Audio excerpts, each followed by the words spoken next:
tosekanaki na mosolo ya mboka Kongo ekoki tofungwani miso lelo tomoni bozoba nyonso tosali mpo ya kobongisa Kongo avenir ebongi tosala tebongi tosala moto nyonso ata mwana Kongo ya mosolo mpembe ya nzoku Kongo ya bwanya nkasa ya mbila Kongo ya makasi moto ya nko. Voilà, merci mingi na balandi nyonso ya émission Totombola RD Congo papa maman de Konyoso azwaka libaku ya kolanda émission na bino oboyebi bozelaka na mikolo oyo to lekaka na kati ya chaîne ya Ripti Télévision. En tout cas, toza kopesa bino vraiment ba merci mingi na opportunité boza kopesa biso na air na biso bozo zwa temps ya kolanda émission Totombola RD Congo. C'est pour cela toza toujours ensemble biso na bino tozali ko souhaiter ba joyeux anniversaire na ba oyo nyonso baza ko fêter na mokolo lelo et puis ba condoléances na ba famille nyonso esili ko perdre na mokolo lelo nzambe apesa bino force et puis to sengi na mboka République démocratique du Congo totiki yango na maboko ya nzambe ezala toujours sécurisé par Jésus-Christ de Nazareth. Merci beaucoup ndenge bozwaka vraiment temps ya kolanda émission na bino émission na biso Totombola RD Congo. Nous sommes ensemble. Alors lelo nazali vraiment na ndeko Michel Kabasele ndeko Gez Kwama boyebi kaka ba sujet na biso eza ko continuer au dossier ko lobela mokolo ya mercredi et puis tout ça va continuer yango encore na mokolo ya lelo vendredi. Tozali na quelques sujets où to ko développer ensemble biso na bino kasi na yango avant to passer na ba invité na biso tout ça na kati ya plateau.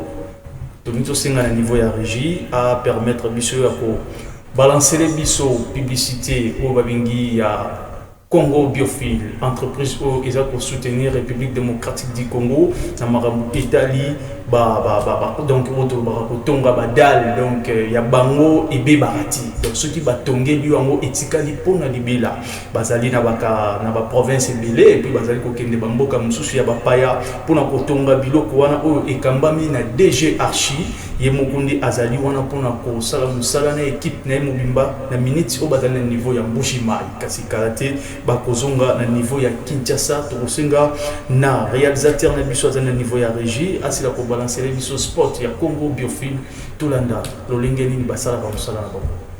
Vous construisez une maison, vous rénovez. Ne gâchez pas tout avec une vieille fosse septique. Optez pour la technologie Biophile. Aucun besoin de vidange pendant des années. Zéro nuisance, zéro odeur. Fonctionne sur tout type de terrain. Idéal pour maisons, écoles, sites isolés. Une installation propre, rapide et durable, c'est la solution intelligente pour un cadre de vie sain et moderne. Contactez-nous dès aujourd'hui sur WhatsApp au +243 999 837 536. Cobiophile. Construire propre, penser loin. Voilà, merci Mini niveau ya régie, kasi ndenge tuitu collecte bino Congo Biophile, entreprise où ils ont pour permettre la République démocratique du Congo et fonctionner à bon état dans le Cambo Italie, badal na ba ndako na bino batongela bino te o ebuka na kasi bo contacter Congo Biophile, ils allaient mieux placer numéro utiko les kawana et puis bako répondre bino rapidement. Voilà.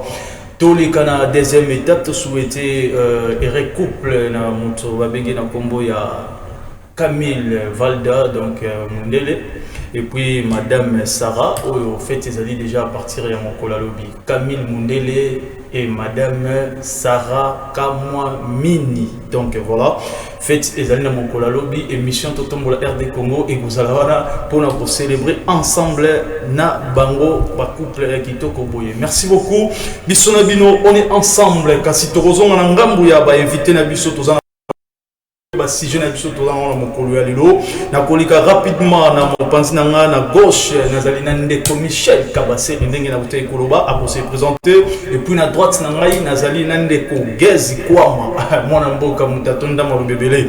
Voilà ndeko Michel bonne santé ndeko na ngai. Merci beaucoup santé ça na bien merci pour l'opportunité au plus biso na émission ou émission ba patriote émission ça la guerre tout y a éclaircir la population dans le les canaux. Donc, biso doza pour la bolobar c'est solo ya moi on a vraiment accepté les mini. Merci beaucoup Ndeko Manix. Très bien, merci Ndeko Michel Kabasele. Donc beauté non déjà ça pour attirer les téléspectateurs, il y a émission Totombola RD Congo. Voilà Ndeko Gez, Toria Ngambo na yo Ndeko bonne santé. Ouais, Ndeko Manix le funga mwana mboka santé za pepele kana zomona. To participer mbote na ba téléspectateurs nyonso ba reçoit occasion libaku ya rolanda émission Totombola RD Congo. En tout cas, tozawana juste pour le bara vérité quand mwana mboka utoloba, on est là toujours pour vous servir. Et mbote pe na mwana mboka Michel Kabasele, yende le moto kabula plateau pour na to pesa pe réflexion na biso. Voilà, merci Mingi. N'engé toujours rappelé là-bas l'indignation sur l'émission Totombola RD Congo. Donc, Mikolo Oyo Topesa Kibino à partir de lundi, mercredi, vendredi, tous allez voir à 15h juste. Donc, ceux qui boyent des cas, boyent des missions, les bines à la carte, ceux qui te comminent en Gonga, on a besoin de ressources moyens pour changer. Donc, boyo kabo pesa biso matoy et puis bah remarque na bines au la biso vraiment bien Mingi. Alors, donc continuer na si jeune biso tous allez qui na yango affaire Italie, bah embouteillage dans la République démocratique du Congo, affaire Italie encore, Mandela, Poto Barokanga, Basilicité, Bakeboye, alors Tozali Ndeko Gez et puis Ndeko Michel, Bazam mieux placé pour expliquer biso pour continuer si je n'ai pas Tozali qui n'ont pas Mokolo, il y a mercredi, Ndeko Gez, Malobezong et Païna. Merci mon amboka Manix Luvunga. J'espère bien que mercredi, tu banda qui déjà sujet au na mambotali ba transport, ba embouteillage du consort. Tu le dis que mambotali transport na ville province à Kinshasa. Et ça problème oyo et là surtout bakonza mbora na biso parce que to le baki tout ça il a des moyens de transport tout ça na mituka et puis tout ça na bawewa hormis bawewa on peut aussi prendre d'autres moyens de transport tout ça na fleuve na biso tout na ba chemin de fer ceux qui te valoriser ba moyens de transport wana et que ça en sorte que non ba kongomani ba tambola na lolenge esengeli mais aussi mambo etali régulation de fluidité ya nzela ezoko revenir kaka na bakonzi ya mboka esengeli batia ba moyen moko boye o eza adéquat pour que et permettre ba congolais ba circuler librement. Voilà mon amour. Merci beaucoup Ndeko Michel Kabasele na koya ipai na yo na gauche utiko ka mwana mboka Gez nenga utiko loba. Alors, par rapport à yo, concernant ces jours-là, on a puis répondre à l'invitation dans le plateau, il y a émission Totombola RD Congo. Réaction avec la affaire Italien, embouteillage dans le Katsambo Cannabis. Bon, premièrement, nous allons la même ordre d'idée dans les Gez, analyse ou ça les vraiment logique. Les lots, ceux qui ont un problème, il y a un embouteillage. Ils ont une question bon, ninga lobi que tu condamné pemo bakunza mboka ngana de manière directe lelo bakunza mboka ebele bazana ba conseiller malamu te lelo mutu azo ko incarner rôle ya transport et communication l'excellence du VPM Jean-Pierre Bemba il faut s'entourer na bato ba opesa et ba idée ya solo bato bazana expertise et le retour santé le transport joue aussi à la stabilité de l'économie de notre nation. Si. Je m'explique de manière pratique. Ça, l'émission en lingala, mais vous excusez, il faut pas la biso. Ceux qui, par exemple, chauffeur, vous avez un chauffeur, vous dites que verser 50 000 francs. Il y a pour 50 000 francs, il faut ça 12 tours. Mais si vous avez un embouteillage. On a ça la 12 tours, on a ça les 5 tours. Il y a moins ça la guerre, il y a le versement, il y a mon pied. Et deuxièmement, on a la tenter ça la demi-terrain, tu as aussi pris. Il y a moins de gens qui ont guerre, ceux qui ont monté des alliés, net sur ça, sur la zone qui ne pompe pas, j'ai commis 4 000 francs, commis 5 000 francs. Mais ce que mon fonctionnaire a dit, ma check budget n'a été, sur la 2 000, la zone 2 000, il y a 5 000. Donc, problème, moi, les alliés chauffeurs, ils souffrir. Et ça l'aspect peuple va souffrir. Maintenant, quelles sont les stratégies où tu as en place pour l'embouteillage ici là? Le VPM, c'est pas faire un expert. Expert quand tu as un diplôme doctoral en économie. Parce que moi je dis souvent que le Congo est en train de souffrir à cause de beaucoup de titres, mais pas de têtes bien faites. Le lot va licencier, tu as un master, un docteur, même solution est santé.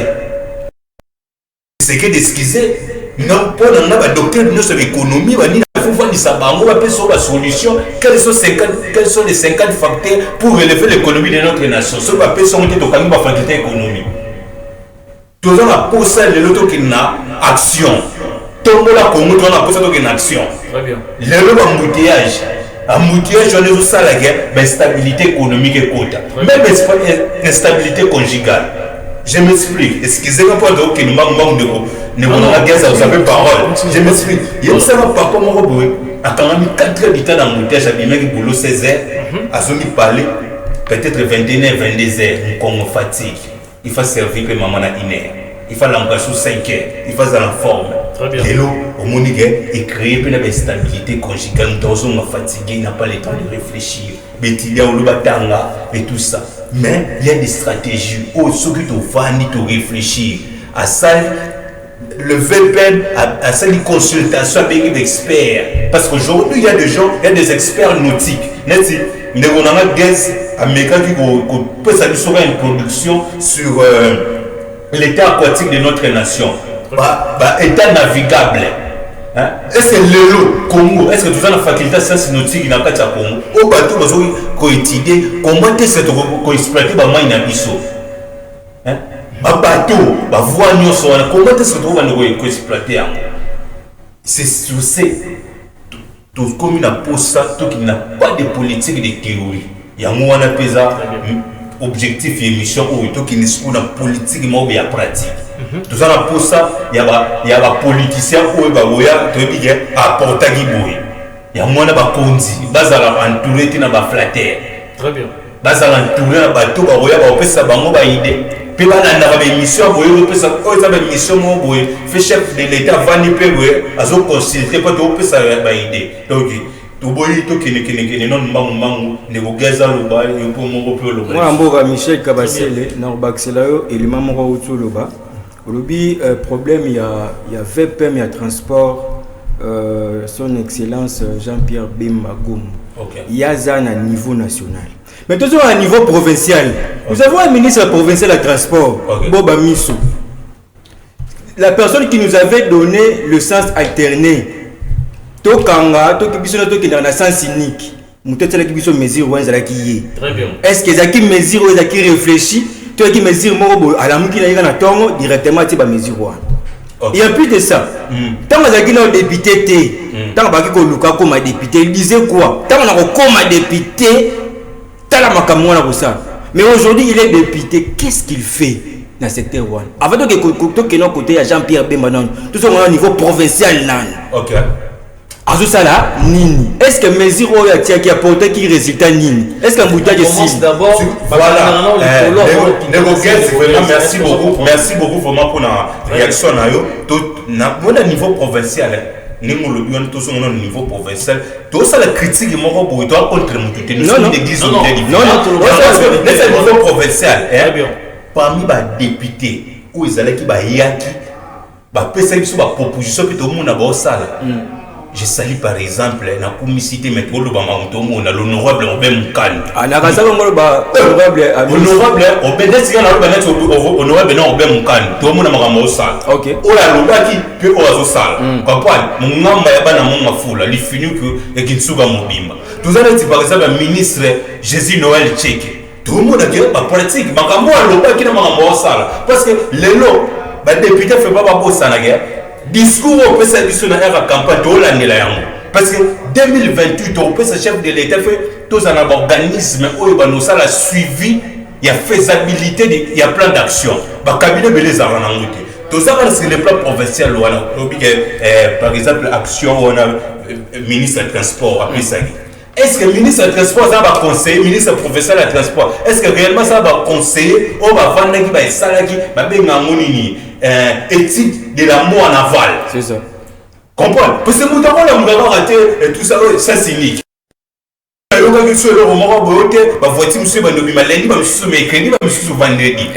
bien. Moi, en tout cas, merci Mini na ba intervention na bino. Nous avons toujours pas un de Michel Kabasele.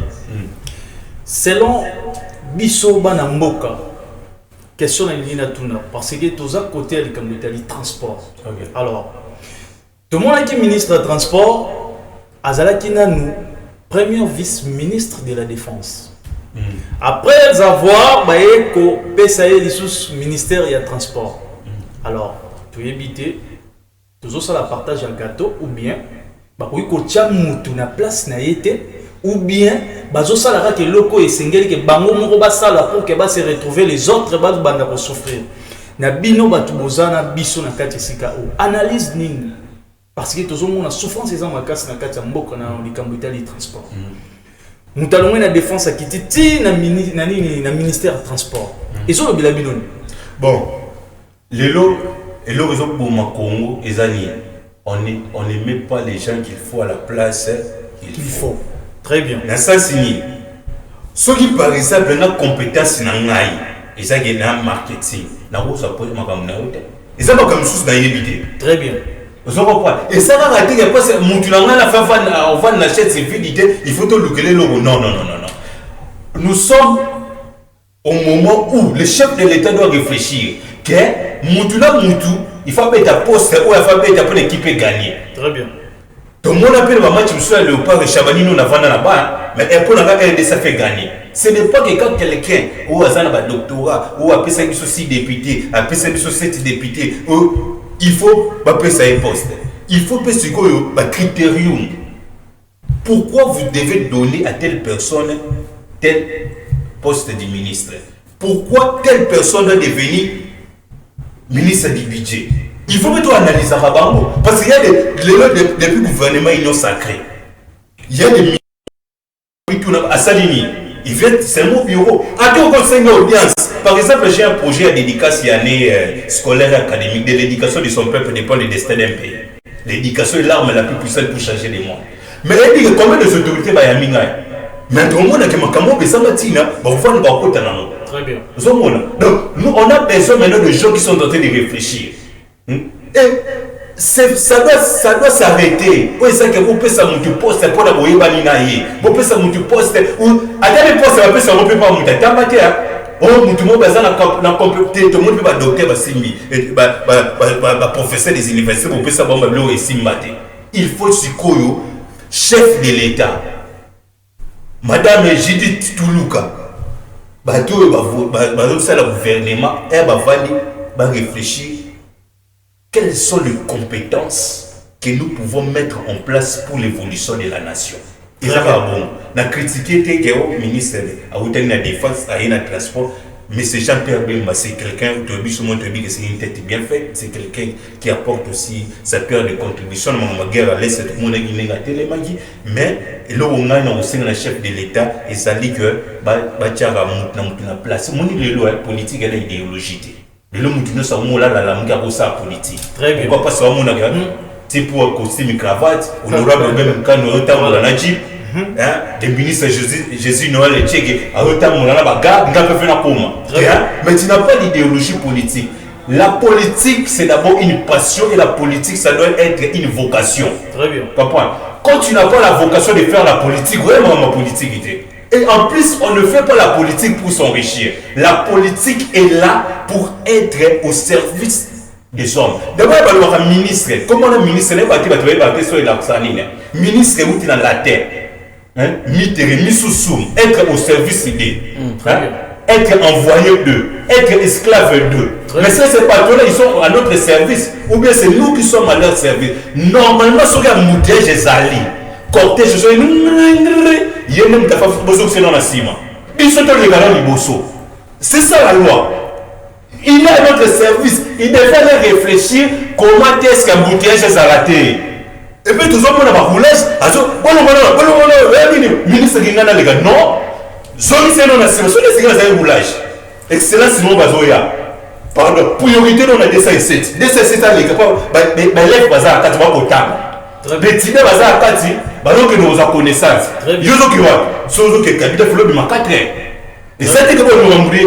C'est ça. Il faut aujourd'hui,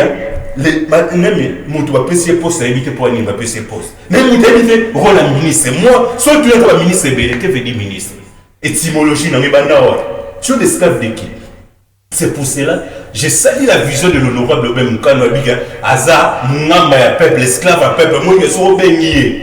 awa bato bakufa tomonaka kitani deda tomonia azo tout le temps dans le terrain tout ça pour ça bato bongo dans la poste bato ba Jésus Noël check. Très bien. Ouais, bato na kati terrain. Merci beaucoup Ndeko Michel Kabasele voilà Ndeko Gez. Toye na ngambo na yo. Par rapport à Ndeko Michel nga uti koloba.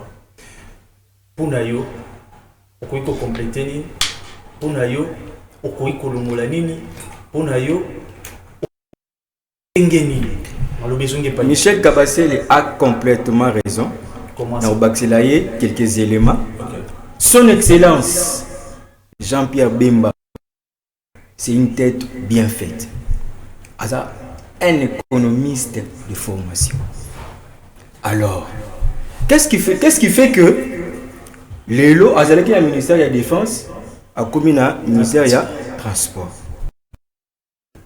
Au sommet de l'État, tokoki kozala na camaraderie.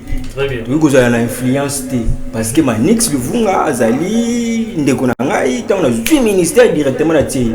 Oh, na yebi ba compétence oyo zalango na musala oyo esengeli na tie. Très bien. Alors, ce qui les loyo na niveau de transport, marambezo kenengi zo kende wana, je pense bien que ministre après ça rabiso illustration moko ya France que même la France peut embouteillage ezalaka. Oui, on n'en disconvient pas. Embouteillage ezalaka mais batia ba mécanisme oyo ekoki kosala que non embouteillage ezali mais ezali régulé, ezali kotambola mais oyo biso ezali ndenge nini. Pour la nini ba embouteillage yango eza du jour au lendemain parce que toujours qu'on a mesure moko oyo eza irréfléchi. Et c'est que nous avons chaque jour, nous avons banzela zate na Kinshasa, banzela zate. Ce que nous avons banzela. Tozui transport. Est-ce que mon amour a coût de transport na Kinshasa? Transport à combien? Kolonga openga bati IPN za combien? Na tongo za 1000 francs, na premier de komara 2500. Na pour quoi komaka 4000 et puis il y a des mots au baïti ça au lieu de tomber baïti 100 francs na kuta na papa moko boye tomba bengi francs papa ya précipité dit il ka na ofuta 100 francs maintenant le transport dans maintenant le transport ba comme na rond-point boye papa bimisi 100 francs après 6 OK receveur a dit oh papa oh ba génie aussi ça mais il y a le que 100 francs 1000 francs papa c'est là qui m'a dit et puis après midi et commis 150 et puis quand on va la carte on continue dîner et comme il a pu papa mon na magasin qui on m'attendait on me dit 200 oh mais chauffeur roule la receveur ça il s'appelle yo avant matin azana 3000 francs naï a ju a sobi notre bateau on mapa et tout ça à mati atika na desa azape na desa ne permis na sommet da somi jina 1000 francs na mapa 1000 francs olia a komi pe ba ndo lokota bimsa mutel bo ça valait qu'on a payé desa papa di kamni oh yo belé desa et tout ça au monique ceux qui ont continué de là ceux qui médiocrité sont continuer ma casse et il y a peu éclectiver mi tout ya bateau pe et que pe maman milinga poto na katamboka voilà très bien après midi est commis 150 surtout commis ka ba 15h 16h et commis 200 surtout comme ba 18h 19h et commis 300 bon na habité na mboka nini oyo mutu akola mukana ye ati transport ninga lingi et ça les mara wapi et ça les mara epaité sauf chez nous ici en République démocratique du Congo ah maintenant qui est censé y a coupé sa tarification et transport mais c'est le gouverneur. Très bien. Est-ce que notification au bâtiment et transport grille tarifaire wana eza wapi pourquoi ba appliquer ya ngote ba réseau ezani ba réseau ezate parce que vous pouvez vous réveiller un bon matin receveur alors à mon la porte est-ce que ça peut se faire alors à mon la donc ceux qui au pesi mbongo te okomatate oh toyebi yango bien na Kinshasa surtout na point chaud rond-point ngaba Victoire IPN magasin miyibi bazala wana rosarana te bakoki ko yiba yo sac bakoki ko yiba yo téléphone bakoki yiba yo nyonso oyo zali na yango est-ce que ce n'est pas exposer les gens na ba mbisika douane pourquoi pas toko tia que non de rond-point ngaba ti Victoire ils a par exemple 500 francs to respecter yango pourquoi ces chauffeurs ne respectent pas ils a problème ya autorité Autorité de l'État, exact. Nous devons d'abord restituer toutes les autorités de l'État dans la ville province de Kinshasa. Ceux qui sont ici, nous allons voir que nos marambes belés, surtout les transports, ça va changer. Mais aussi longtemps que tu reçois la yangote, tu vas retourner toujours à rond. Très bien, merci beaucoup Ndeko Gezi Kwama. Alors, tous les cas, deuxième point d'habitude, pendant Ndeko Michel Kabasele.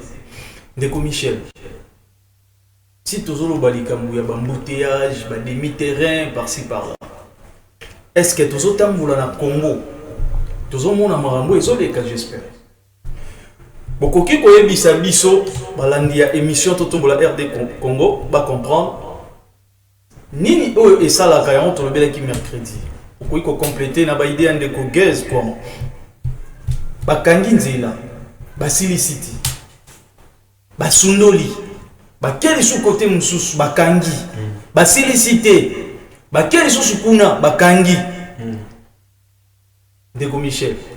Et tant que mon mboka nini eza ko pousser gouvernement na biso ezala na compétence ya koluka ko sala raté que non ba silisi awa ba kekuna ba kangi ba continuer mais bango baza ba kangi ba silicité ba tiki ba ke sous côté mususu ba kangi nini vraiment ça la gouvernement na biso bon le koso ya mbongo ou comment eza clair analyse au ngana au sala par rapport à la situation na français d'abord na dèche mon balobi c'est lui qui touche à tout au même moment n'achèvera rien. C'est-à-dire quoi? Le problème de la politique au sein de notre nation est que nous avons des acteurs politiques qui n'ont pas de planification, même pas une ligne de conduite, même pas une idéologie. Vous comprenez? Nous avons un leader parce qu'il faut conseiller. Parce qu'on reconnaît la grandeur d'un acteur politique par rapport aux actions socio-économiques. Donc, ce qui par rapport au gouverneur Jantini Ngobila, tu analyses ça de A à Z. Le lot le gouverneur Lubaki. Jean-Pierre Bumba. Bumba, Lubaki. Yohanat. Oui. Il y a un gouverneur. Nana tika kona poste non ba tu peut-être poste ne ba tu y mettre linga ba poste ne ba tu y bomba moko. Tomoni qui t'a saison bonga et tout ça. Mais qui t'a saison bonga wana est-ce que il y a un service managérial où il a la faisabilité les arrêts il y a moins de ça qui t'a saison bonga. Il y a moins de ça na gouverner actuel na 3 ans. Le lot, mais il ne fera rien. Il y a actuel à 3 ans. Na c'est plein de démarches honorables au même can. À ça les démarches à faire appel et pas aïe bisal iso ou ya sali pe ou alinga sala. Na ça il a le côté à expliquer le. Na ça va pas. Tout ça la pour ça tout qui laisse la politique à bon il y a moi ce qu'on a enseigné à politicien. Moi dans chaque cabinet vous avez la fonction publique dans la série stratégique au sein, dirigée par le professeur Monambal. Dans chaque cabinet, vous avez une série stratégique qui m'a robot. Net observatoire et évaluer l'action politique. Il y a chef là-bas. C'est un ministre. Il y a budget sur un gouverneur face à la série stratégique. Parce que ce n'est pas normal. Vous bandez l'eau. Tout le monde est dire que vous avez salam. Parce que pendant 3 jours, ceux qui ont un poste élevé comme conseiller, sagesse sur le français, mais ils toujours comprendre parce que à ta moto, à quel âge tu as INBTPT, à bon savoir nzela par exemple des compost timbu dit aussi ici donc sur nzela mususu on a pas toucher aussi c'est le côté il y a une semaine passée et puis dans l'émission et na ebigende na longo pa na ngai quelque chose en embouteillage dans moins de 2 heures dans comment chez peut-être encore 30 minutes avant de la rédaction on a préparé l'émission mais nakuti côté kuna bakangi oh nini ba sala nzela oh mais sur le côté kuna bakangi nazo obligé na quitter un texte ça monter c'est pas tout ba no contourner ya moto to zone les sous na place na belle stabilité économique parce que yo so bima que pas no big tronçon oni non sala na futara 4000 francs et comment ça soit monter express botam l'année 15 000 francs c'est pour cela problème de planification. Un acteur politique, c'est d'abord un manager. Donc, dans le management, on a 5 facteurs. Très bien. Facteur à l'égosso, c'est d'abord la planification. C'est la planification qui gouverne tout projet et tout acte politique. Et la deuxième des choses, après la planification, c'est l'organisation. Organisation ZAD. Après l'organisation, nous avons la supervision. Il faut pas superviser ma communion. Et superviser est un mot na contrôle. Et presque on a trois facteurs clés. Au lieu de facteurs belé. Est-ce que vous avez planifié? La planification, c'est quoi? C'est décider aujourd'hui ce qui doit se faire demain. Dans le temps et dans l'espace. On reconnaît un homme intelligent. Moi, à chaque fois que nous avons des étudiants dans le travail, nous avons fait des études, et nous avons la mémoire. Mais tu peux mettre la personne qui a décidé, c'était. On a la mémoire, et la pratiquement la délimitation spatio-temporelle d'ici. J'ai dit dans le temps et dans l'espace, tu vas apporter des solutions liées à ton domaine. Si tu es dans le domaine de l'économie, mais là, il y a des solutions liées à le domaine. Et ce que acteur politique a un mandat de 5 ans, dans le temps et dans l'espace, qu'est-ce que le gouverneur Bumba a eu à faire? Tu dois analyser en haut. Dans le temps et dans l'espace, vous avez donné le gouvernement Union Sacrée. Qu'est-ce que vous avez eu à conclure, à réaliser de manière concrète? Dans le temps et dans l'espace, c'est le plan d'éducation nationale, l'excellence Maloudi Nanga. Qu'est-ce que vous avez eu à faire? Loi de nous, la politique de la théorie. Loi de nous, la politique politicien, le français, maman m'a quitté. Je fais ceci, je fais cela, je fais cela. C'est pour cela, au moment où honorable Tony Mwamba, et puis Tony Mwamba quand même, ça a une vision côté éducation. Tony Mwamba avait une vision. Côté éducation, vraiment, Tony Mwamba avait une vision. Mais aujourd'hui, on a besoin de analyser tout ça contre mon puté. VPM Jean-Pierre Bemba, Azana Transport, Bakson et Zani.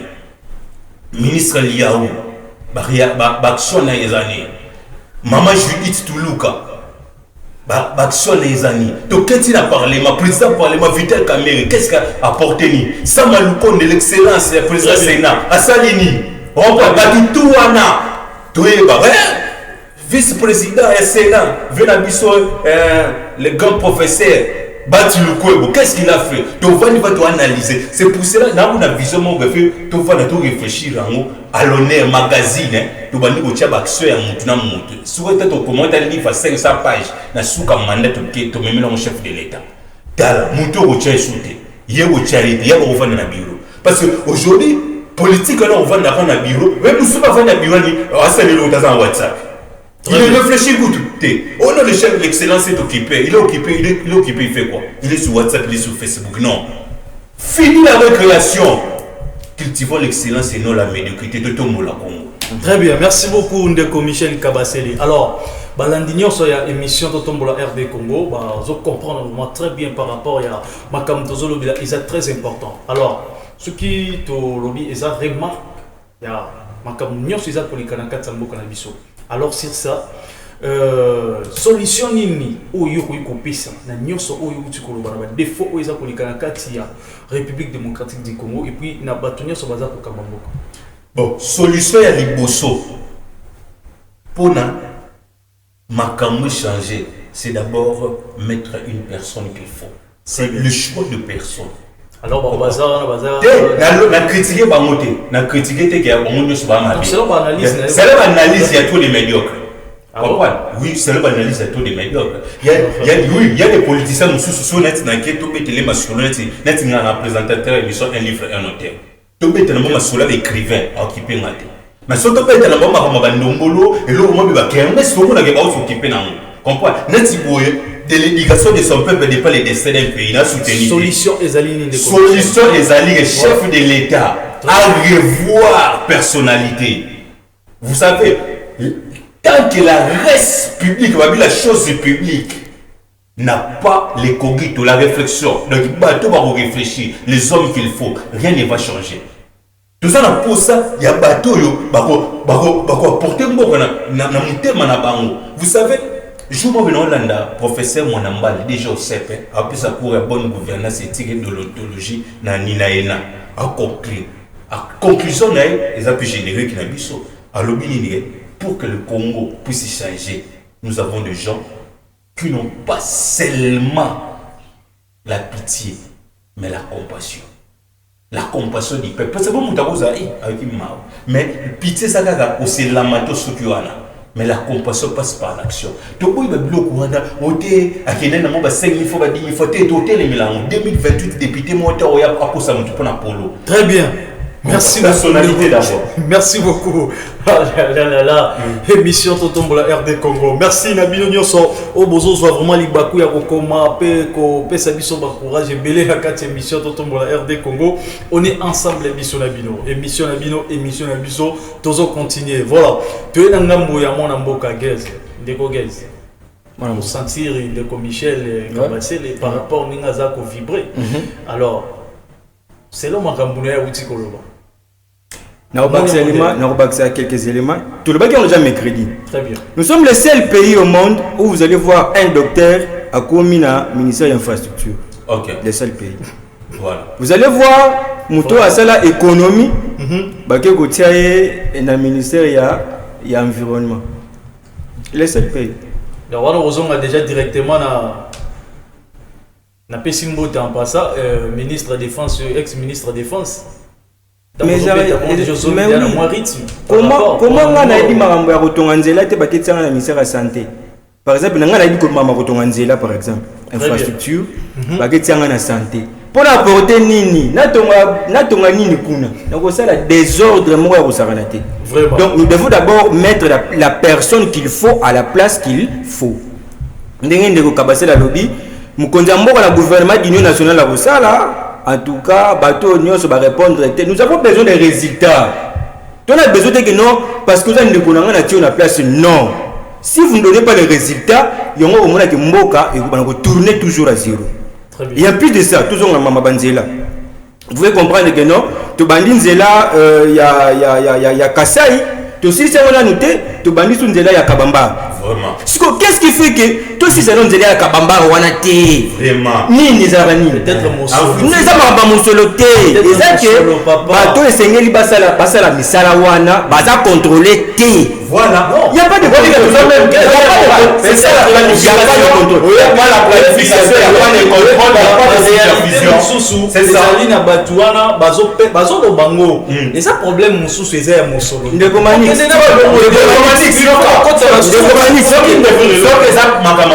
pourquoi Mosolo qui est dans le plan X, Y, aussi le salon le plan A. Il y a 40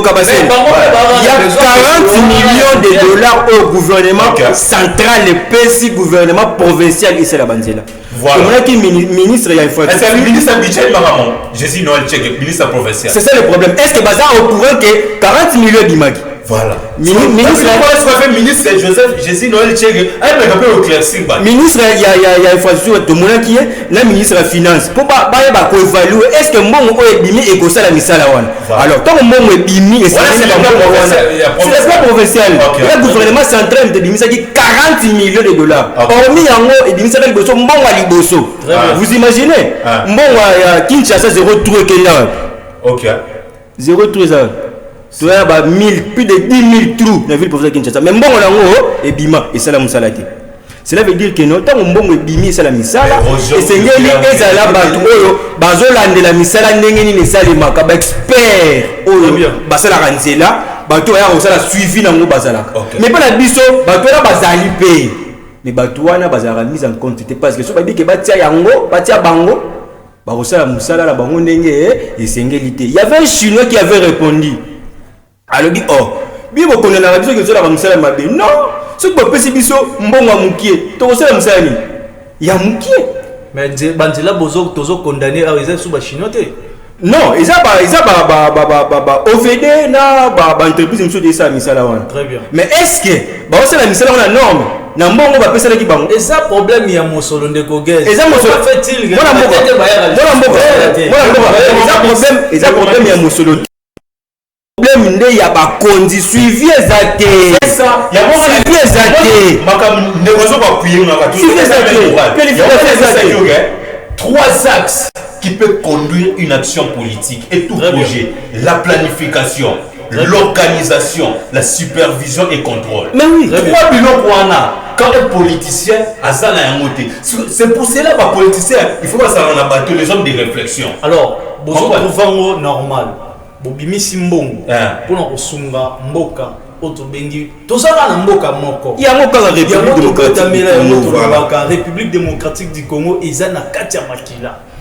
Tokendera bamboka bapaya tozomona façon bazo vivre pour nous découvrir embouteillage c'est tout un problème pour nous découvrir embouteillage aujourd'hui ka mboka kaka Brazzaville mais tu habiter Brazzaville alors mais ni les autres sala ki bimisi mon solo après cela besoin ya sous kota la musala moti mais problème c'est que batiana bato baza compétent na misala wana yo tie mutu moko boyo ayibi mamanzani ngi sali marati oyibisi ya superviser est-ce que on supervise msala na bien pas yibi ngote yo ayibi ayibi nenge nini bato ngaka nzela nenge ni basala ka caniveau yo ti mutu nenge basala ka caniveau ayibi na yete otie ya pesa résultat ni na ko pesa zéro ozomona ba konzi maintenant baza na compétent les ala copie ya gouvernement mon côté na ba entreprise wana ou comment voilà le autres comprendre le peut-être ce que bimi ba kateli ba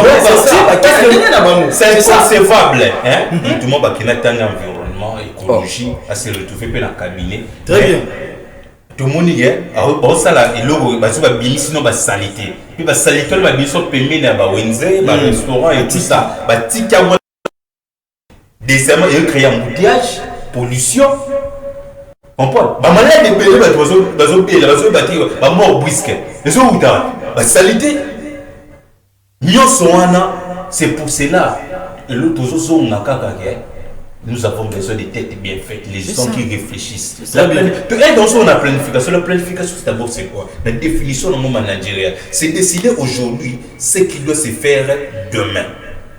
Donc, quand je décide aujourd'hui, en 2025, ce qui doit se faire en 2027, je suis en train d'étudier les axes de méandre de faisabilité. Les axes stratégiques autres comme on a. De peser les pour et le contre. Très bien. Est-ce que les politiciens, les cabinets, conseiller chargé de Sekingadi, conseiller chargé de Keboye, nous sommes là moi je pense moi je pense ma cabinet wana ba conseiller pour nga fa batika nga dernière solution parce que ba pour la dernière solution ezaka tous à série pour na makambo etali bi banzela misala makambo tous à série très bien moi je suis tous à série mamono to lo baou et si là si vous êtes moins sérieux ezalaka. Et puis, tout est suivi. Tout est compétence. Tout évaluer. Mais c'est là où ils ont salué. Mambo tout décrié au nion ici là. Mais si tu as moins sérieux car un Romanix, tu auras le même problème. C'est en 2040. Merci beaucoup, merci Namalan Nyonso. Il y a émission Totombola RD Congo. On est ensemble, Bisso Nabino. Voilà. To qui est le troisième point de Bisso Tozana Yango Kassi. To tu comme on a bah élection à Bourgmestre. Est-ce que c'est déjà ils ont les 9 août ceux qui dans s'est trompé. Alors Ndeko Michel Ndeko Gez vos amis placés à Rotali ça au pesa moi ba opinion la bino la balandinion sur émission Totombola RD Congo. Tous autres na ba commune Ebeli. Est-ce que ils ont déjà dans la bourgmestre moko na voyez pas ya Ndeko Kabase oyo yebi na République démocratique du Congo depuis à côté à Salimo Magambo Malonga. Bon, vraiment au chat moi il a mon côté au flatter Azate. pour la mère vraiment mon avant ça va vous mettre sur la santé à part quand la mon a pas n'a pas bon mimi dans mariage c'est beaucoup mais c'est les bosses de découvrir que le mariage va cancer Très bien, merci beaucoup Deko Guez pour Naïo Azali. En tout cas, n'a pas comble beaucoup de non baraté. Merci beaucoup. Alors, donc il y a une menace que n'est pas organiser une élection. Bah idée na bino. Et cause malam. Ils ont malam ou bien ils ont malabé ou bien il faut qu'ils bâtissent comme on rende bazala qui wana va continuer comme ça. C'est comme Michel. Le problème dans les années tout le monde est classé ba na mboka. Élection au salam. Baboumé so bana ngo banomi ba onete mutu mo batune ngai baboumé so bana ngo bazo voter ba ngo bana non mais conseiller les avoir conseil communaux oui très bien jusqu'à présent la population est égalité tu comprends deuxièmement population peut éviter bourgmestre parce que battu ba ba bourgmestre pour célébrer le mariage ça les ça la pour célébrer bien sûr les tigati a moi qui na biga mariage beaucoup dans l'activité, mais il y a beaucoup de dans le mariage. Mais il faut maintenant, ils doivent définir leur plan d'action. Et on retrouve trois actions. Qu'est-ce que je dois faire et qu'est-ce que je dois apporter? Quel est le rôle du bourgmestre? Il faut donc redéfinir l'administration publique et redéfinir, comment dirais-je, la vision de la res publique, de la chose publique, il y a politique dans biso. Pour la moutou, les lois battent comme Nicolas la rola, on a comme bourgmestre, on a comme député provincial, on a comme DG, on a comme boy. Mais ce qu'on pourquoi tout ça, voilà, tout ça est dit pourquoi. Et ça n'a pas un système éducatif la biso. Et puis, dans le système d'éducation la biso, Balaksara, étudiant étudier pour des objectifs. C'est pour cela que M. Zalara, les étudiants vont tricher, vont battre ma classe, pour d'ailleurs à la titre. Il y a une philosophie, il va s'incarner dans le titre, honorable, DG, mais qu'est-ce que tu vas apporter? Moi, je peux dire, je préfère être enseignant de l'école primaire. Et je vois après 10 ans, bateau, on attend ici. Porter quelque chose qu'il y a l'Assemblée nationale, l'Assemblée provinciale qui sont pour ou pas, qui sont contre l'État, l'accès au député, moi, ça va le K.O. Beaucoup de gens ont plein d'actions. Comprends? Tout le monde a comme voit peut-être nous défiler. On va vraiment bouiller. Très bien. Avant de nous niquer la question, pourquoi tu veux devenir gouverneur? Beaucoup de gens ont commis à mon foule. C'est si. On peut si on est les lots, il faut tout l'année là-bas. On est pas servir de vos 7 points. Beaucoup mais c'est moi na air côté beaucoup mais na continue un peu ça 15 000 francs. Na Airtel Money peut-être 8 000 francs. Donc il écoute pas peut-être vous allonge. Alors du coup tout. Mais surtout cas bon après une année va négocier le mot de ma campagne. Voilà. Très bien. On va négocier le mot de ma côté Gombe. Très bien. Facas va continuer à parler des États-Unis. Rien. C'est pour cela, au-delà, il y a des hommes compétents. On a besoin de gens qui ont la pensée philanthropique. La philanthropie, c'est le contraire, il y a l'égoïsme. Donc, Moutouma, il y a la population. Il y a congé aux États-Unis. Il y a sous-lieutenant qui est France. Parce que c'est de l'État. Moi, la politique, c'est mon temps dans poto. Bango tout Ista, bango tout Inikin, bango tout Ipen. On a eu mon ministre, mon qui n'a pas en avoir, ou attend en amont.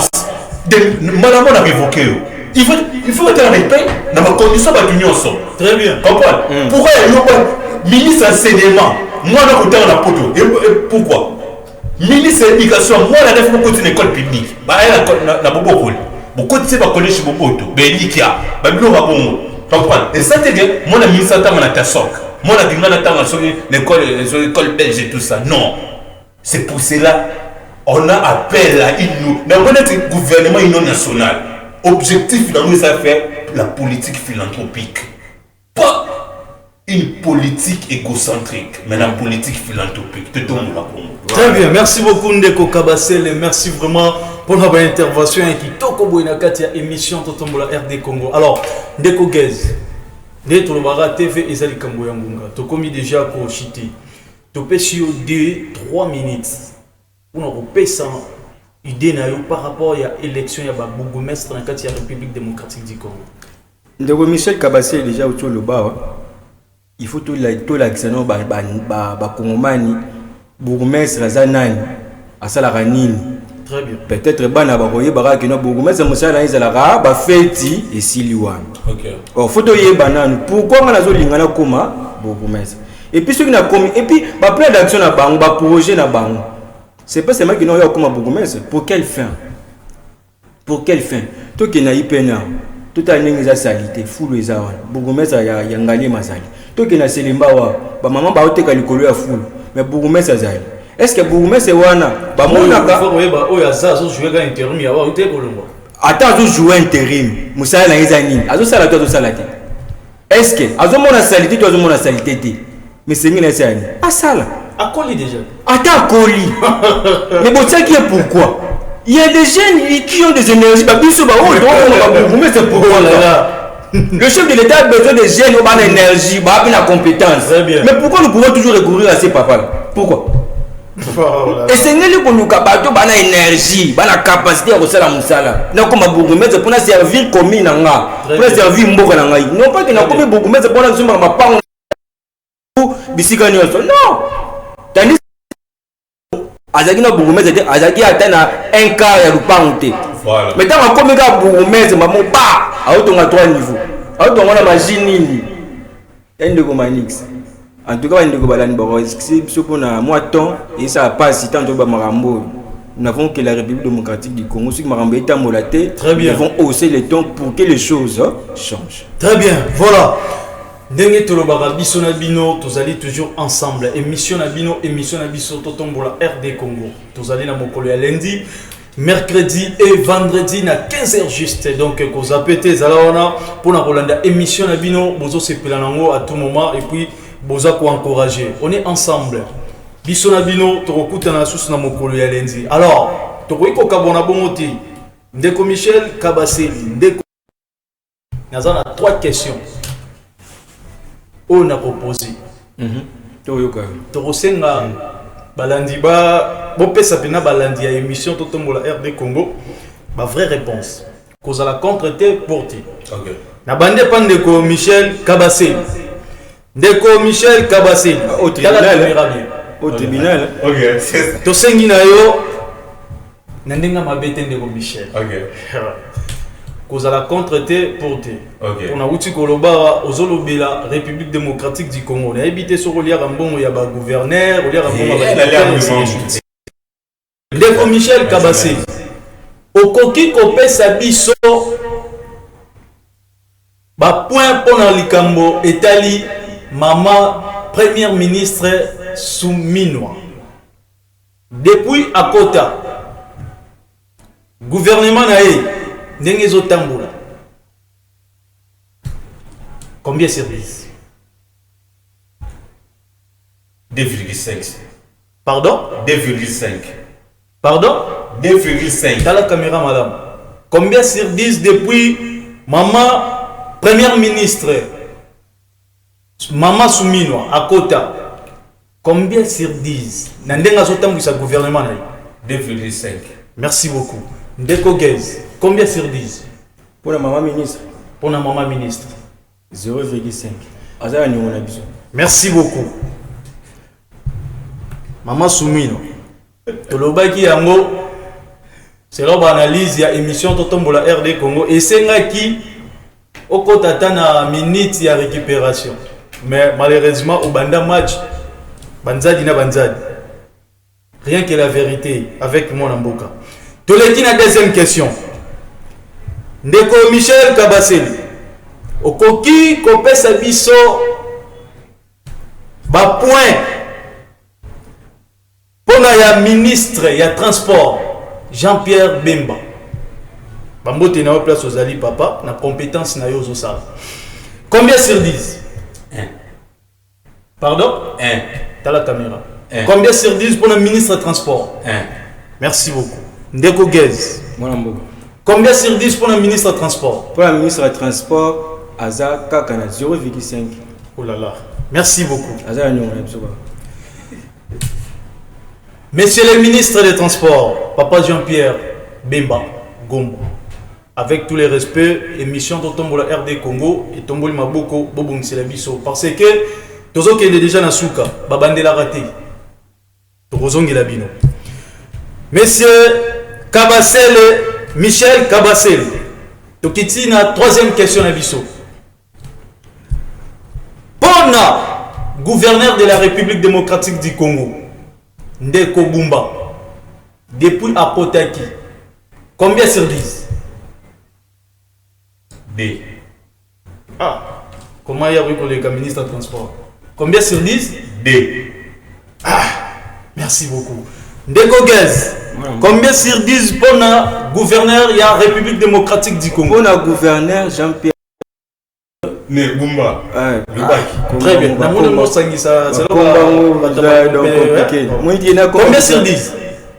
En tout cas, pour le gouverneur, il nous a importé dans l'Oba. Parce que le gouvernement. Combien sur 10? 0. Oh là là. 0.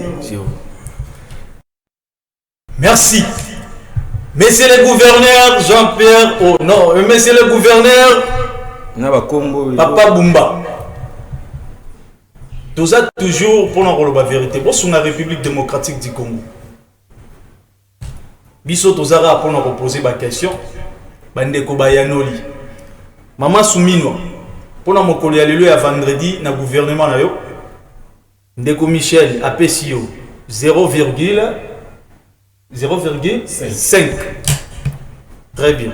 0,5 pour la maman Soumino. Pour le ministre des Transports, na mokolalelo vendredi, PCO li sous 0. Le ministre des Transports, c'est 2. C'est 2%. 2 sur 10. 2 sur 10. Ok. Mutation à 3, ça Tosengi, na ba continuons so, bozolanda émission Totombola RD Congo. Tozolelaka pa na bino. Peuple, boyaka, kosenge voter bino. Peuple, oboyaka, kosenge tindika bino. Mais tant bozwaka bo résonance au peuple wana ti. Ezo ça la passe. Félicitations à la vision du chef de l'État, mon mboka. Félix Antoine Tshisekedi Tshilombo. Félicitations à la soutenir visionnaire. Félicitations à la Nyonso. Baza vraiment actif pour la population. Mawana ba oyo bazo kosama na sima ya ba ennemi. Un jour vous allez citer na émission Totombola RD Congo. Alors, to komi na biso déjà na souka ndeko kabase le mois d'embote pour que to chité et Gazper au mois d'embote pour notre kata émission. Avant na pesa demote na ngai na sudi ça ni logo. Minute si na conclure. On ne fait pas la politique pour remplir ses poches, mais on fait la politique pour subvenir aux besoins de la population. Très bien. Par cette vision, je salue le ministre provincial du budget, emploi et travail, et aussi culture et art, son excellence Jésus Noël Tcheke, et l'honorable Obé Moukani, Mungamba ya peuple, Moutosa la fierté à Lukunga. Très bien, Ndeko Gez. Merci mon amboka. Napesi mbote pa ya Maman Julia Kavunzu depuis la Cité Verte. Très bien. Mademoiselle Ketia Lina ainsi que Maman Sissi Pemba depuis quelque part.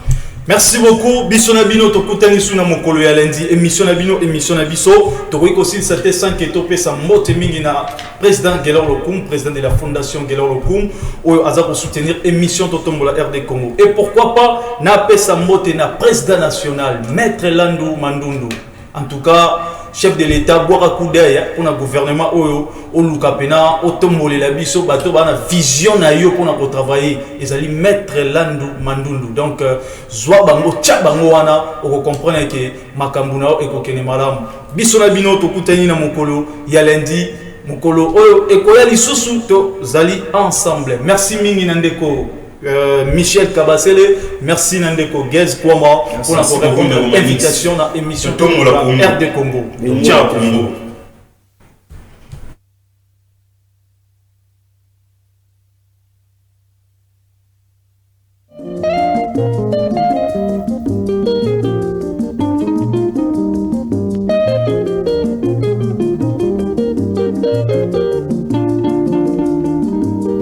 mikolo tosekanaki na mosolo ya mboka Kongo ekoki tofungwani miso lelo tomoni bozoba nyonso tosali mpo ya kobongisa Kongo avenir ebongi tosala tebongi tosala moto nyonso ata mwana Kongo ya mosolo mpembe ya nzoku Kongo ya bwanya nkasa ya mbila Kongo ya makasi